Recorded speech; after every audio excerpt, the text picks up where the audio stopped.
You were there in the darkness of your room, bathed in the glow of the screen. You weren't just playing, you were living there. And then it arrived. It didn't scream, it just blinked. A sharp, cutting silence followed by a ... click, the sound of a universe that had just broken. This is the story of Polybius, the game that supposedly didn't want your quarters. It wanted your mind. It wanted your memory. For decades, it has haunted the deep corners of the internet of legends, so specific, so sinister, that it refuses to die. Was it a game, or was it the darkest experiment ever disguised as entertainment? Tonight, we dive into the chilling truth behind the arcade machine that stole souls. The machine was plain, unbranded. It appeared almost overnight in select arcades, never staying in one place for long. But the game itself, it was painful. Polybius was an abstract vector shooter, supposedly unlike anything seen before, but players reported the same things. Immediately after starting, a wave of synesthesia, the blurring of senses, intense dizziness, crippling nausea, and sudden, severe headaches.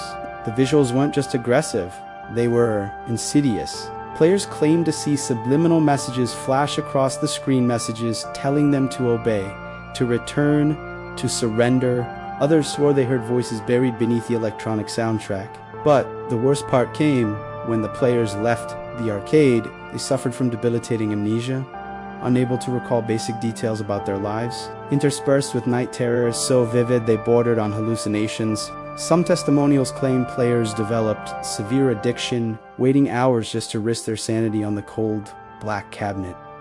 This wasn't just a tough game. This was a psychological assault. The most terrifying layer of the Polybius legend is not the game itself, but the men who controlled it. Witnesses claimed that the arcades hosting Polybius were frequently visited by individuals who were not arcade technicians. They drove unmarked, black vans. They weren't there to fix the machine. They were there to harvest the data. These shadowy figures, often referred to as the collectors or men in black, would open the cabinet not to check the coin box, but to download data. They were studying the cognitive dissonance, the reaction to the psychoactive visuals. The theory, terrifyingly simple, is that Polybius was a military or government experimenta form of mass cognitive testing, disguised as the latest craze. Was it designed to recruit gifted pilots, or perhaps to test the psychological limits of a new generation under extreme stress? One thing is certain. After a few short weeks of its silent, sinister reign, the machines vanished as quickly as they appeared. No receipts, no developer name, no manual, only the lingering trauma in the player's memories. Decades passed. No confirmed physical evidence of Polybius ever surfaced. No circuit boards, only fragmented online accounts. The lack of evidence should kill the legend, but it only feeds it. Why does this story persist? Because it taps into two core fears: the fear of addiction and the fear of control. The fear that the technology we welcome into our homes is being used against us. While the original 1981 cabinet may be a ghost, the myth has a basis in reality. Many early vector games were known to cause nausea and dizziness. Perhaps Polybius was simply the first game to exploit the limits of human perception on the end. The story grew into a warning. The true horror of Polybius lies not in the code itself, but in the unsettling question: are we always in control when we play?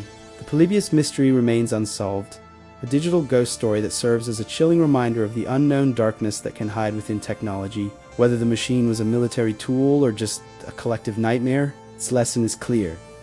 Every time you press start, you are entering someone else's world, and you are surrendering a piece of your consciousness. The red light of death was a design failure. Polybius was, perhaps, a failure of ethics, but both left us with the same haunting feeling, a total loss of control. Thank you for exploring this terrifying legend with Bitbox. If you know the real truth, or if you ever saw this machine, tell us your story in the comments.